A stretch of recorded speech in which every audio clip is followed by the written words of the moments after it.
Hello friends, welcome to Thames IA static. So this is our fourth lecture of Indian society. और पहले हम 3 lectures cover कर चुके हैं जिसमें हमने basic features of society and demography और सोशियोलॉजिकल स्टडीज क्या होती है ये सब देखा था। And in the last lecture we discuss some theories of demography like the Malthusian theory और डेमोग्राफिक ट्रांजिशन थ्योरी। तो काफी इंपॉर्टेंट थ्योरीज है ये। अगर आपने नहीं देखा है लास्ट लेक्चर तो प्लीज जाके देखिए। और इस लेक्चर में हम लोग पढ़ेंगे some concepts and indicators of demography और काफी इंपॉर्टेंट रहेगा ये लेक्चर भी।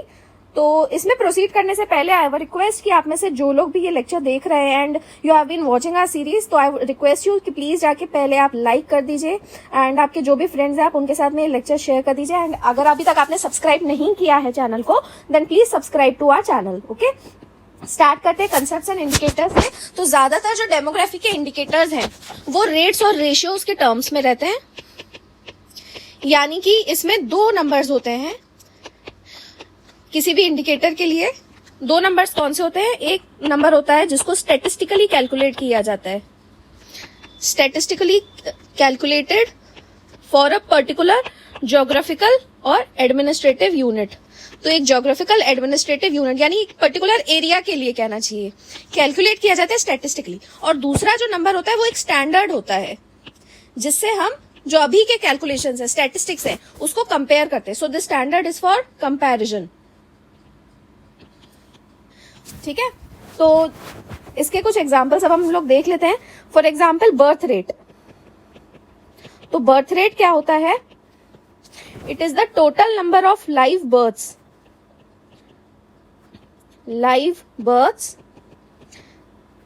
in a particular area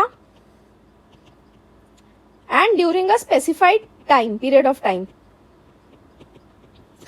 तो एक पर्टिकुलर पीरियड में एक पर्टिकुलर एरिया में जो total number of live births है डिवाइडेड बाय जो उस एरिया की टोटल पॉपुलेशन है, total population of that area taken in thousands, मतलब 1000 के हिसाब से देखें तो this is known as the birth rate, या फिर इसको क्रूड बर्थ रेट कहते हैं क्योंकि हम इसमें टोटल बर्थ देख रहे हैं, राइट। हम कोई एज स्पेसिफिक नहीं देख रहे हैं, तो इसको क्रूड बर्थ रेट कहते हैं। और इसका सिंपल सा फॉर्मूला होता है number of live births per 1000 population.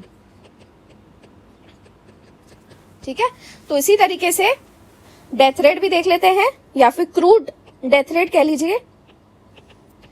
So death rate क्या होगा?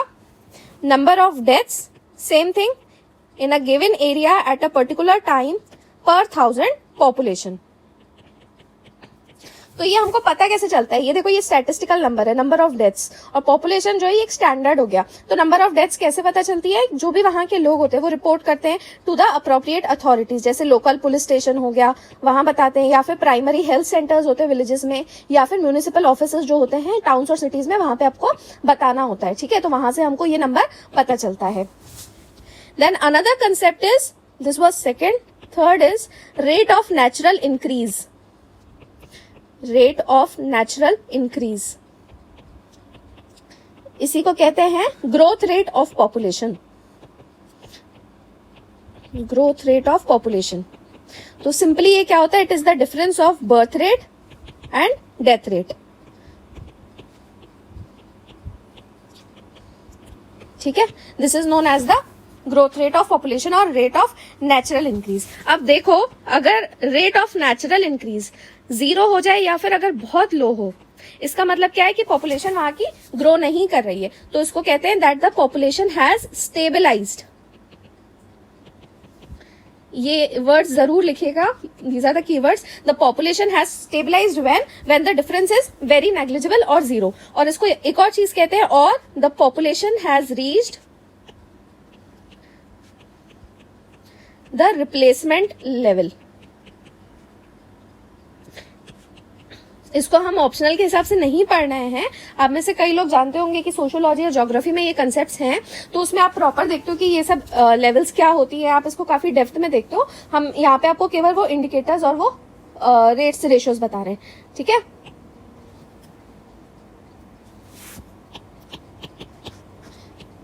GS1 में सोसाइटी में ये चीज आपके लिए बहुत इंपॉर्टेंट है। ओके, तो रिप्लेसमेंट लेवल क्या होती है? अगर इसको डिफाइन करें, it is the rate of growth required for new generations, वो ग्रोथ रेट जिससे नई जनरेशन जो है वो ओल्डर जनरेशन को रिप्लेस कर ले। The rate of growth required for new generation to replace the older ones that are dying out.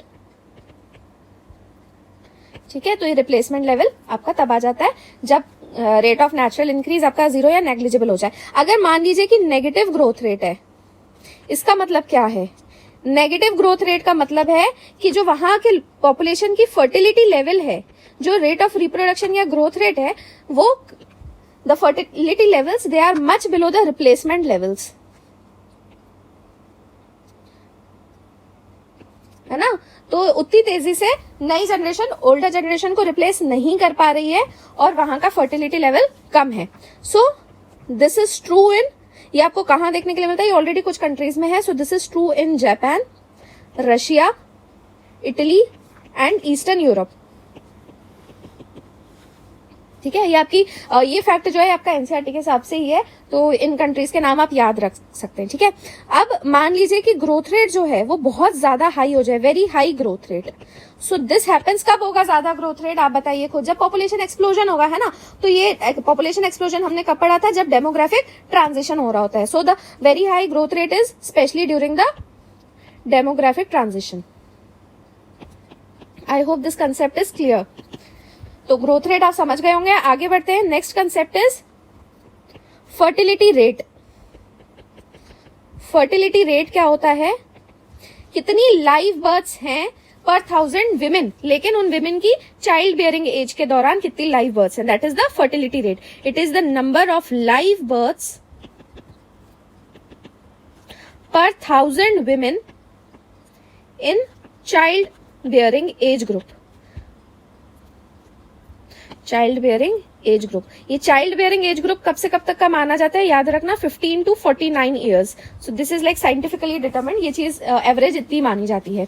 अब ये फिर से जो हमने फर्टिलिटी रेट बताया है, ये क्या है? कोई ये मतलब स्पेसिफिक है या फिर ये क्रूड है? This is also crude because it is the average for entire population, है ना। हम टोटल देख रहे हैं कि सारी विमेन जो 15 से 49 ईयर्स तक की हैं, तो पर 1000 ऐसी विमेन में कितनी लाइव बर्थ। हम ऐसे नहीं देख रहे हैं ना कि 15 से 16 वालों में कितना है, 16 से 17 में कितना है। So this is an average for entire population.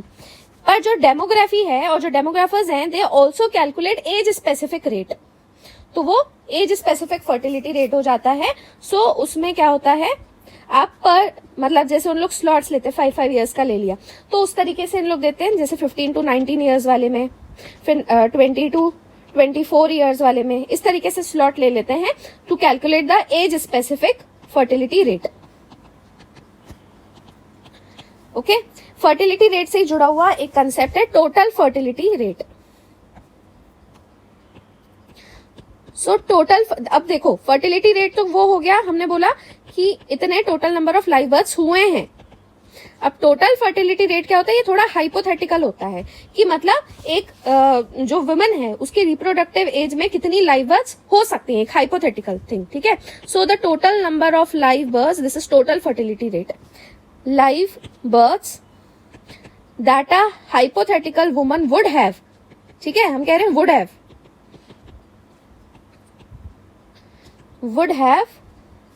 If she lived. उसकी कंडीशन क्या है कि वो अपनी जो रिप्रोडक्टिव एज ग्रुप है, यानी 15 to 49 ईयर्स, उस पूरे ईयर में सरवाइव करे तो। So if she lived through the reproductive age group, तो वो अपने एज ग्रुप में अगर पूरा सरवाइव करती है, तो हाइपोथेटिकली कितने नंबर ऑफ लाइव बर्थ होंगे, इस तरीके से कैलकुलेट किया जाता है टोटल फर्टिलिटी रेट। और हर सेगमेंट में जो एवरेज नंबर ऑफ बेबीज होते हैं, average number of babies in each segment of this age group, मतलब वही रिप्रोडक्टिव एज बर्थ में आपको हर सेगमेंट के लिए यानी एज स्पेसिफिक रेट आपको निकालना होता है। तो उससे आपको एक मिलता है कि पॉसिबल TFR या फिर टोटल फर्टिलिटी रेट क्या होगा। तो वो अपने रिप्रोडक्टिव एज बर्थ में पूरा सर्वाइव करे और एवरेज नंबर ऑफ बेबीज क्या होंगे in each segment of the age group, as determined by the age specific, ये जो आपको अभी बताया एज स्पेसिफिक रेट्स, तो एज स्पेसिफिक फर्टिलिटी रेट्स उस एरिया के जो है उससे कैलकुलेट किया जाता है। ठीक है, ये कंसेप्ट आपको समझ में आ गया होगा। इसका एक और मैं आपको डेफिनेशन बता देती हूँ, ये भी एनसीईआरटी के हिसाब से आपका TFR is the average number of births to a cohort of women, average number of births to a cohort. Cohort क्या होता है, यानी कि ग्रुप ऑफ विमेन, वही हम एज स्पेसिफिक ग्रुप ले रहे हैं ना, तो cohort of women up to their end of reproductive age period.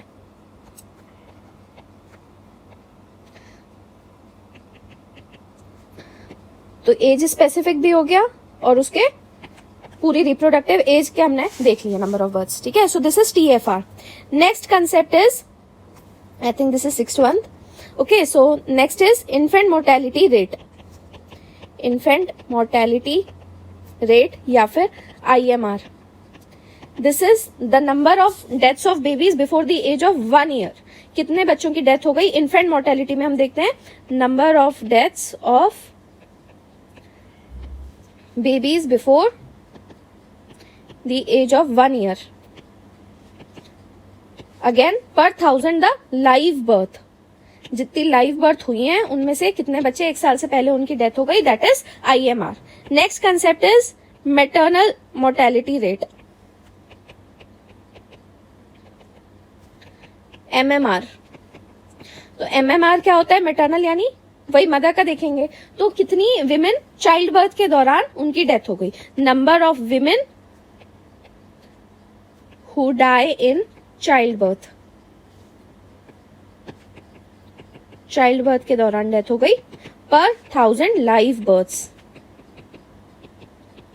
Fine, अब देखो ये जो आपके IMR और MMR है ना, ये आपके सोशल इंडिकेटर्स होते हैं। तो अगर आपका IMR और MMR इन्फेंट और मैटरनल मोर्टेलिटी, मतलब आपकी वही बात है ना कि हेल्थ सर्विसेज अच्छी नहीं है, काफी पॉवर्टी है, वो अफोर्ड नहीं कर पा रहे हैं ज्यादा अच्छी हेल्थ मेडिकल सर्विसेज। तो अगर IMR और MMR are high then they indicate backwardness and poverty, institutional birth नहीं हो रही है, ये सारी चीजें इसमें पता चल जाती है आपको।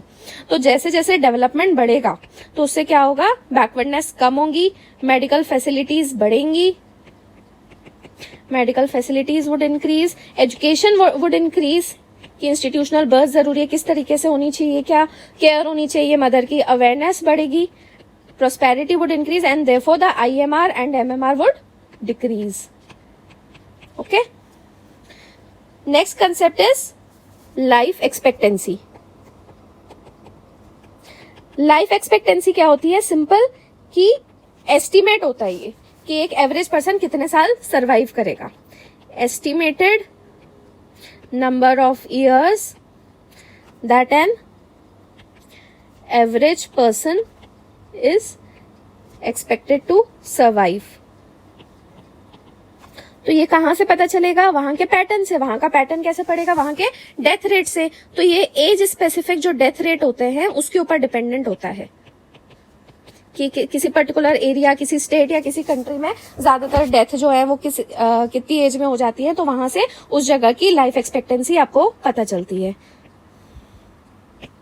सो in a given area and given time. Okay, now next concept is sex ratio. Sex ratio is number of females per 1000 males. Same in a given area and at a particular period of time. अब अगर historically देखा जाए, ठीक है, मैं अभी आपसे historically बात करूंगी, नेचुरली क्या होता है वो बताऊंगी, पैटर्न्स क्या है और कहाँ पे अलग है, इंडिया में क्या पैटर्न है वो भी मैं आपको बताऊंगी. तो हिस्टोरिकली देखा गया है कि ज्यादातर कंट्रीज में, in most countries, the number of females are more than number of males. Although मतलब फीमेल ज्यादा पाई गई हैं एज कम्पेयर टू मेल्स. मतलब अगर नॉर्मल रेशियो, सेक्स रेशियो देखा जाए ज्यादातर कंट्रीज में तो 1050 पर 1000 मेल रहता है. लेकिन अब देखो नेचुरल अगर देखा जाए, नेचुरल जो बर्थ्स होती हैं उसमें more males are born as compared to females. ठीक है। तो एवरेज जो नेचुरल अगर बर्थ टाइम पे देखा जाए तो the ratio is 943 to 952 females पर 1000 मेल्स, तो at the time of birth. लेकिन बाद में फीमेल्स जो हैं उनका नंबर ज्यादा पाया गया in most of the countries, not in all countries, I am telling you, okay. और अब इसका रीजन क्या है कि ज्यादा मेल पैदा हुए तो बाद में फिर फीमेल ज्यादा कैसे पाई गई हैं? तो देयर आर टू रीजंस। तो पहला रीजन तो ये देखा गया है कि ये सब चीजें आप है ना, ये सब पॉइंट्स लिखते जाइए, इन्हीं सब चीजों के ऊपर जब मेंस में कोई आता है क्वेश्चन वगैरह तो आपको ये सब मैटर हेल्प करेगा। The girl babies they have advantage over the boy babies.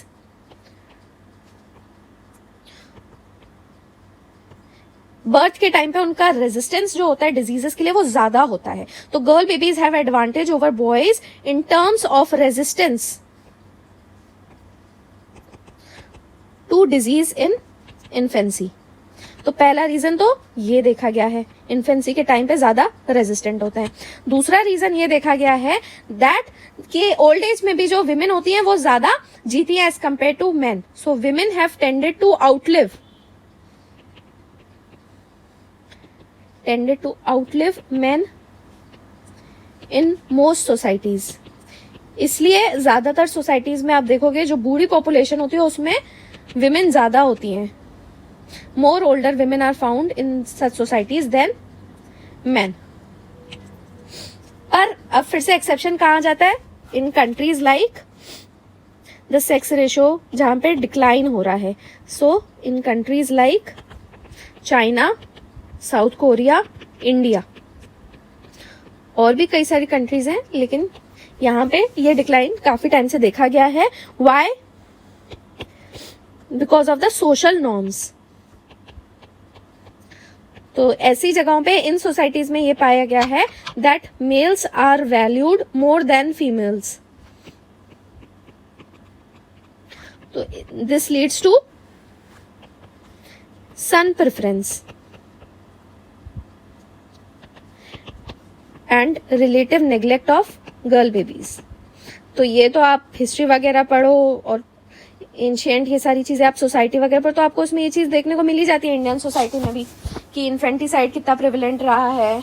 और उसके बाद में फिर वही अर्ली मैरिजेस और उनकी एजुकेशन की तरफ ध्यान नहीं देना, degrading position in the society और विडोज की तरफ किस तरीके से वो रहता था। तो there is always been a neglect in our society as well and therefore the sex ratio has continuously declined. Okay, तो ये था सेक्स रेशियो के बारे में। Next concept is age structure of population.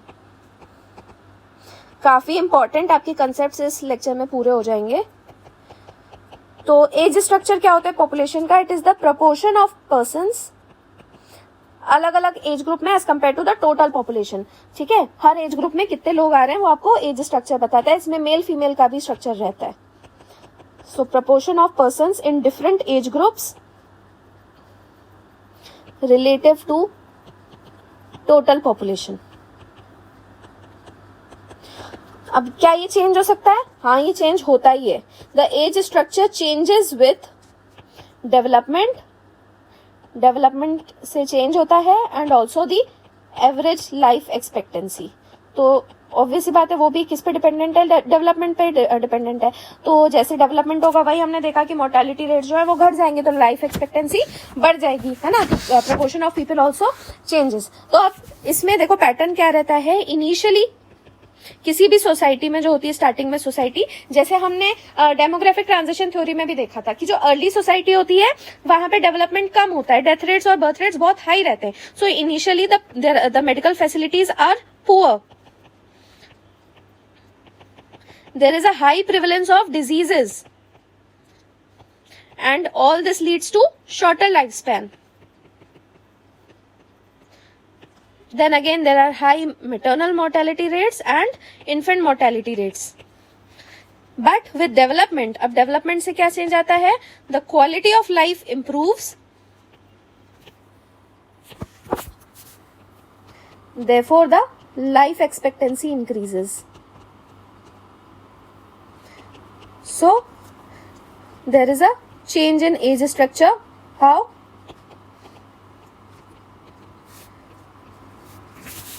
Life expectancy बढ़ जाएगी तो क्या होगा? there would be smaller proportion of people in the younger age group. Starting में जैसे जैसे डेवलपमेंट होना शुरू होगा, है ना, और फिर अब लाइफ एक्सपेक्टेंसी बढ़ गई, तो जो ओल्डर एज ग्रुप वाले लोग हैं, एजिंग वाले, उनको बचा लिया जाएगा, मेडिकल फैसिलिटीज बढ़ गई, सो उनका प्रपोर्शन बढ़ जाएगा, है ना. So there would be a larger proportion in older age group और there would be larger ageing population.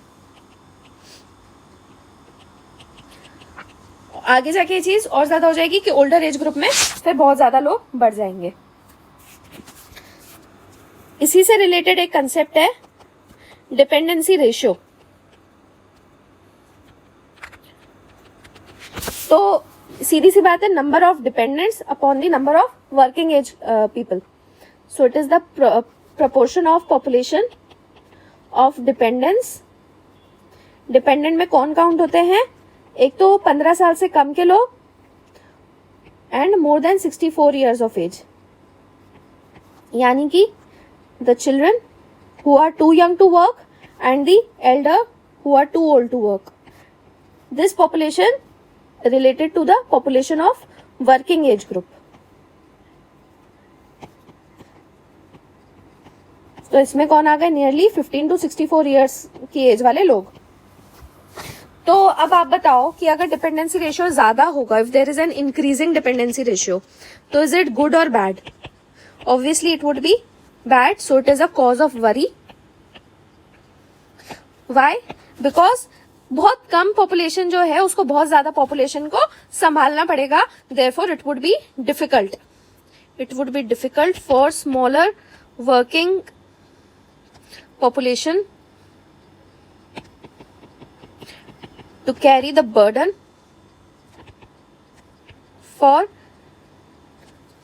burden of providing for larger population